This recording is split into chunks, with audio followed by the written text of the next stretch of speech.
Don't live it up on someone else's dime, you parasite. My husband and I, along with my brother and his wife, found ourselves on an overseas trip due to certain circumstances. We managed to get under Belle's skin, leading to her hurling insults at us at the airport. Enraged, Belle started shouting and telling us to go back to America. My husband burst into laughter at her words. All right then, let's head back home. With that, our long-awaited counterattack began. My name is Catherine. I'm a 41-year-old housewife. I work at a supermarket checkout and have a good relationship with my colleagues. My husband Luke is 3 years older than me and works for a major electronics manufacturer. He's currently the manager of the General Affairs Department and is rumored to be a candidate for the next department head. My husband, who is deeply trusted by his subordinates and is very dedicated to his work, is a source of pride for me. One day, out of the blue, my brother Mike, who is a lawyer, paid us a visit. My brother and I have always been close, often sharing meals together. My husband has treated my brother like his own, and the three of us going out for meals was one of my joys. However, since my brother got married, these outings have become much less frequent. I've been avoiding Belle, my sister-in-law, because we don't get along, which has also reduced the time I spend with my brother. And now, suddenly, my brother had come to our house. Naturally, my husband and I were both surprised and asked him what was going on. I need a favor from you guys. We could tell something serious was up from the grave tone in which my brother started the conversation. He pulled out several photos and a voice recorder from his pocket and spread them out on the living room table for us to see. Belle, she's cheating. There in the photos was Belle, arm in arm with a man, presumably her lover, heading to a hotel. The voice recorder contained Belle's voice, affectionately talking on the phone with her lover at home. Conclusive evidence of her infidelity was right there. While Mike is at work, what is she doing? This is unbelievable. I was more furious than the person involved. It's absurd to stay silent when your dear family is being treated so terribly. I stood up from the sofa, pointing at the photos and raising my voice. But my voice halted abruptly when I saw someone in the pictures. Hey, Mike, the person in this photo is... Just as I thought. I came here to confirm that too. Convinced by my brother's words, I exclaimed in surprise.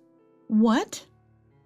My sudden outburst startled my husband, who clutched his heart and said, You scared me. Don't shout all of a sudden. What's going on?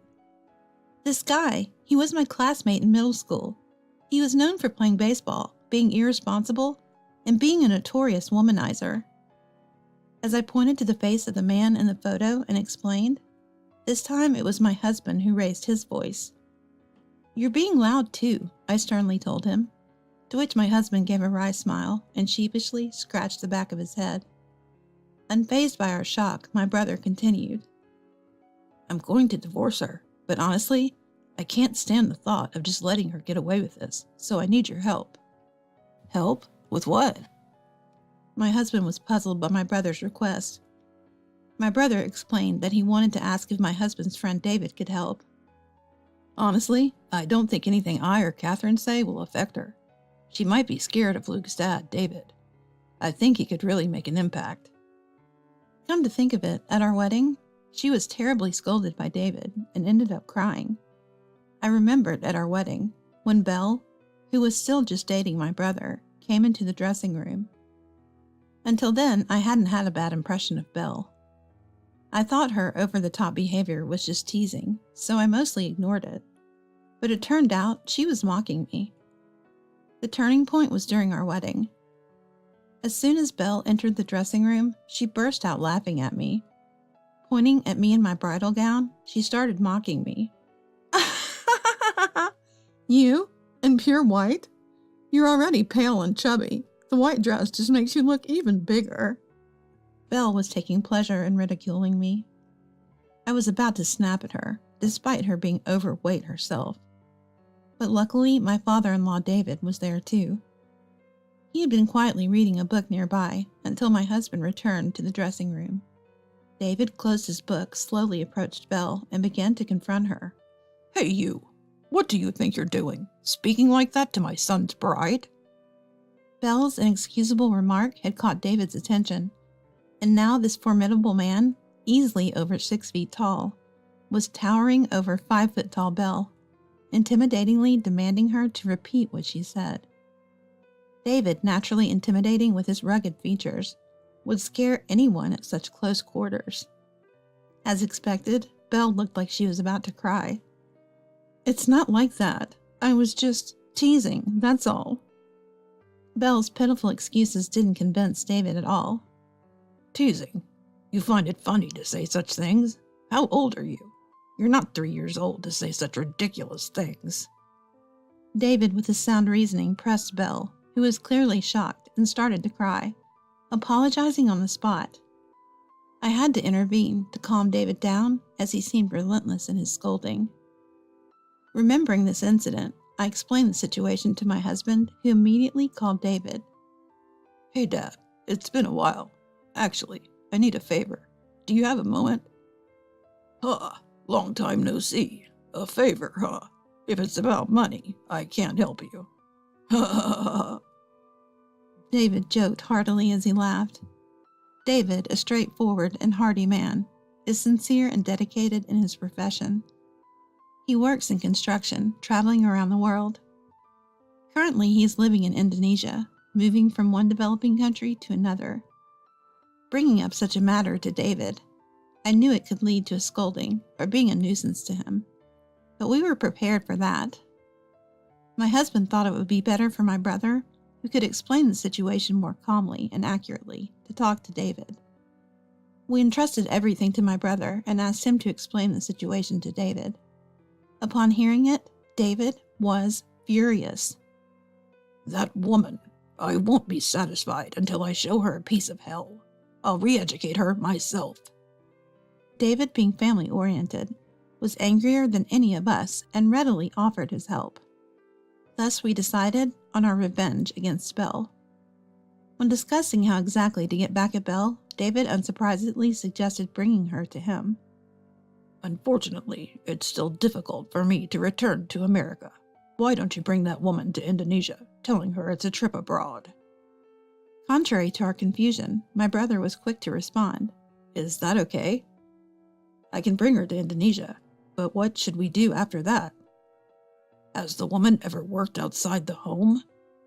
David seemed to have something in mind, as he first inquired about my brother's domestic situation. "She used to work in medical administration before marrying me, but has been a housewife since. She said she wanted to properly keep the house, and all that." "What a load of nonsense. Luring men and then talking about keeping the house. I've decided, when she comes here, making sure her plane ticket is one way only." "What do you mean, David?" We all exchanged surprised glances at David's statement. While we were confused, a mischievously laughing David could be heard on the other end of the phone.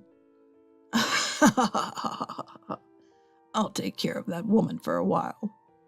I've been short of hands and looking for help. Let her work hard for a while, maybe get in some exercise too." David's words were laden with meaning, and I could almost see his wicked grin. I hear evil laughter. I swear never to make an enemy of this man, I thought to myself. Thus we decided on Belle's vacation trip, which was actually our revenge plan. We immediately began to put it into action. As instructed by David, we arranged a dinner with my brother and his wife and had my brother invite Belle on an overseas trip. Even though Belle threw veiled insults at us during the dinner, I didn't let it bother me. Now is the time to make fun of us like this. This is our last chance to mock us, I thought to myself. Finally, the day of departure arrived at the airport. We were astonished by Belle's extravagant attire. "What are you wearing? We're going abroad, and you couldn't dress up more flamboyantly?" Belle taunted us while putting on a large hat. To Indonesia? Does she think she's a celebrity? I wonder what this person is thinking. Are you planning to be a celebrity? Walking beside her was embarrassing, so we kept our distance and confirmed the plan with my brother. Having finished with baggage and security checks, I started whining to my brother about being hungry. Mike, aren't you hungry? I want to fill my stomach before we go. Me too. I don't want to feel sick on an empty stomach. Then shall we go to a restaurant? Wait, if we're going to a restaurant, let's split the bill. We're already paying for your trip. Belle insisted. As expected, Belle, who is very particular about money, reacted to our actions. She had even had a big argument with my brother over paying for this trip. Despite not earning the money herself, she was acting all high and mighty. My brother and I exchanged glances and laughed. Careful not to let Belle notice, as everything was going according to plan. We headed to a floor lined with restaurants and entered the most expensive one we had researched beforehand, ignoring Belle's attempts to stop us. We ordered the priciest dishes, 2 per person, and decided to drink wine.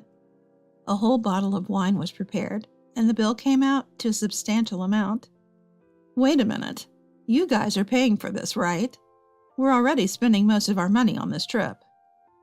Belle was truly obsessed with money. Without a word, I handed the bill to my brother, who paid with his card. Belle, seeing this, started yelling at him. What are you doing? Why are we paying the whole amount when they're the ones eating like fools? We invited them on this trip, right? It's only natural to treat them to a meal if we want them to enjoy themselves. I can't believe this. Are you out of your mind? Belle continued to shout, regardless of being inside a restaurant. Successfully irritating Belle, we paid and finally boarded the plane. We enjoyed our flight in the first-class seats my brother had reserved. This too was part of the act to infuriate Belle. Throughout the flight, my husband and I continued to raise Belle's tension, enjoying expensive wines and appetizers. Belle, unable to scream on the plane, was visibly seething with anger. We found the entire situation amusing and continued to indulge in luxury while infuriating Belle. We can't help but find the scene strange. I was enjoying a momentary luxury as I continued to increase Belle's anger gauge. After nearly 8 hours, we finally landed. Though I wanted to stretch my legs after landing, we had one final act to perform. My husband and I, along with my brother, stopped at various souvenir shops in the Indonesian airport and bought a range of local products. What are you doing? We just got here. But we might get hungry at the hotel, right? Mike, can we buy this too? Sure, go ahead. Luke, you too. Don't hold back. Thank you, Mike. We ignored Belle and kept buying items, filling our basket with local specialties and unique shirts. With our hands full, we started heading to the car that was supposed to pick us up, and that's when it happened. Enough is enough, you guys. As we were leaving the airport entrance heading towards the parking lot, Belle suddenly screamed. The 3 of us exchanged glances and signaled each other with our eyes before turning dramatically towards her. What's wrong, Belle? You're shocking everyone around us. What's wrong? Your nerves. How much of someone else's money do you plan on spending? Mike, aren't you being ridiculous? Why? It's a trip. We're supposed to enjoy it. If we don't, there's no point in bringing you along. Belle, frustrated with no one taking her side, finally lashed out at us. Don't luxuriate on your husband's money, you parasites. We don't need you. Go back to America right now. My husband burst out laughing, as if he had been waiting for these words. Our long-awaited moment had arrived, and our counterattack was about to begin. All right then, let's go back. Laughing at Belle's words, my husband and I turned towards the airport, pretending to leave. Go. You're in the way. We're staying. Just go back on your own, you beggars. Her words were like those of a small child trying to stand up for themselves. My husband and I struggled to keep up the act, as we couldn't help but laugh at her ridiculous outbursts. Should not. We need to stay composed. If Belle finds out about our plan, it will all fall apart. As we were thinking this, Belle continued to hurl insults at us. Then suddenly, David appeared behind her. "Why don't you just enjoy Indonesia with me alone?" David said, placing his hand on Belle's shoulder and smiling broadly. Surprised by his voice and the touch on her shoulder, Belle jumped. Recognizing the familiar voice, her face drained of color, and she slowly turned around, terrified. Seeing David, Belle screamed and involuntarily sat down. Her ridiculous reaction made everyone but Belle burst into laughter.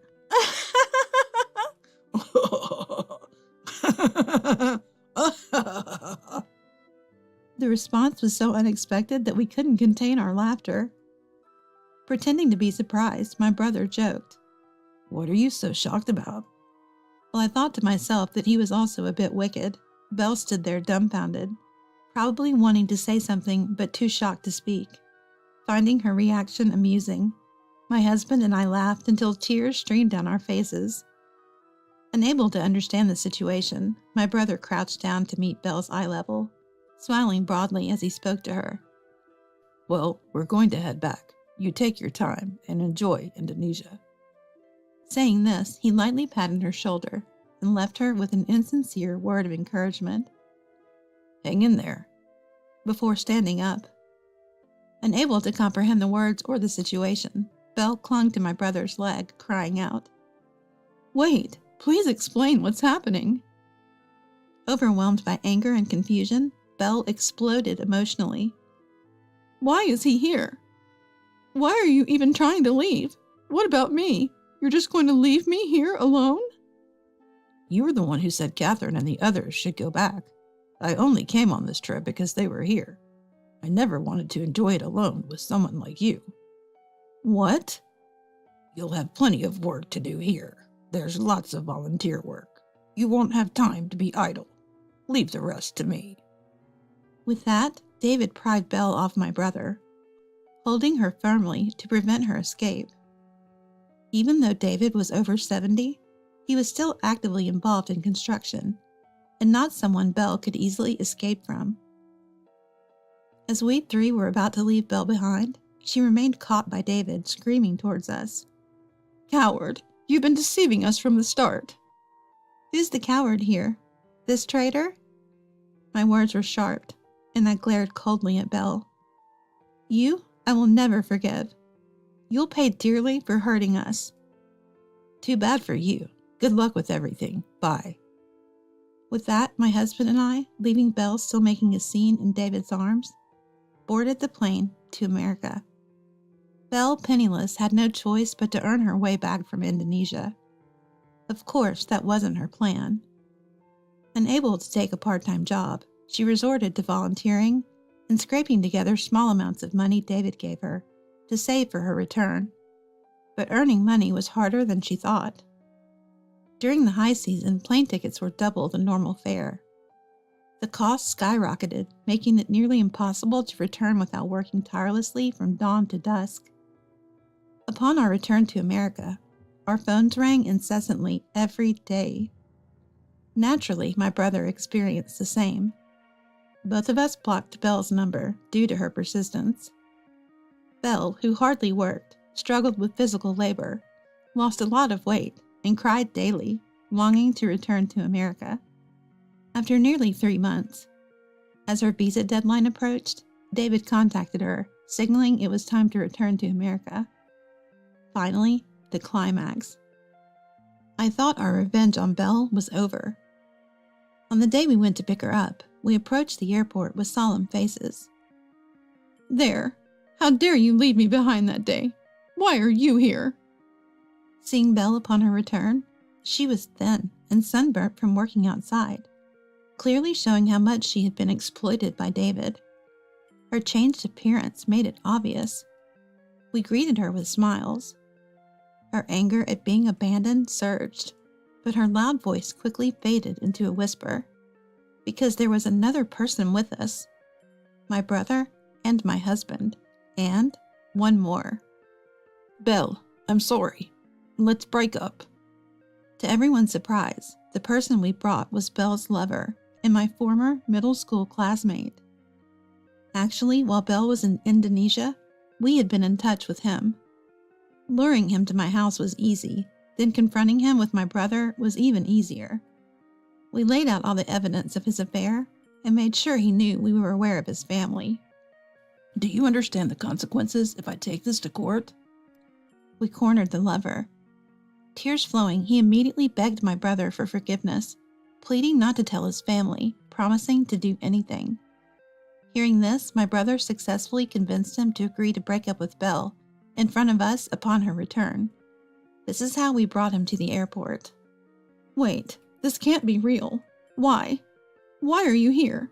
Break up? Wait, why in front of him? Belle was exhausted, and this turn of events was overwhelming. It's no wonder her thoughts couldn't keep up. Panic was evident on her face, fearing the revelation of her affair, but it was too late for her. We felt no sympathy for her, nor did we owe her any explanation.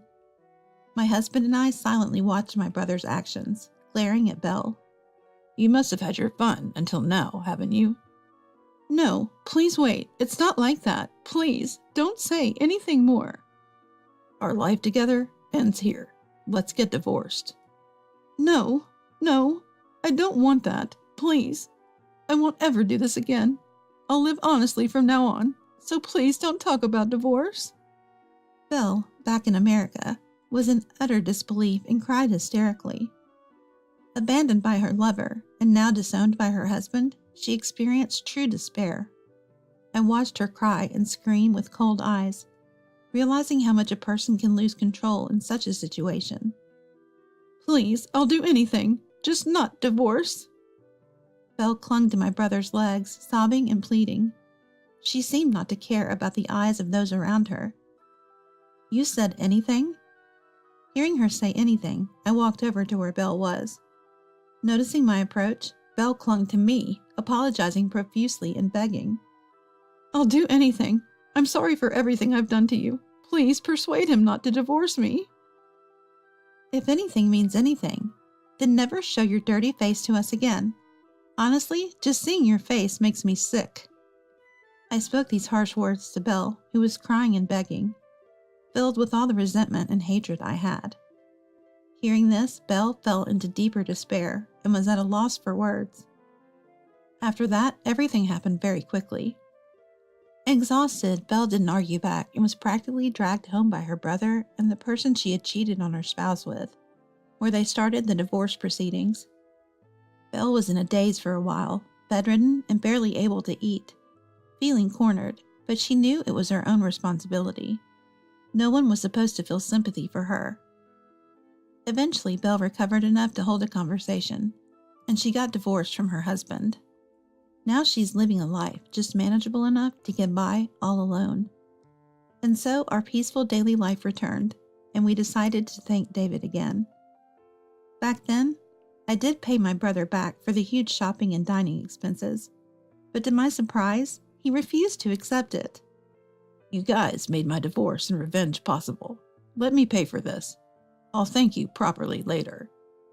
So we decided to graciously accept his offer. This time, we ended up going to Indonesia for a celebration party.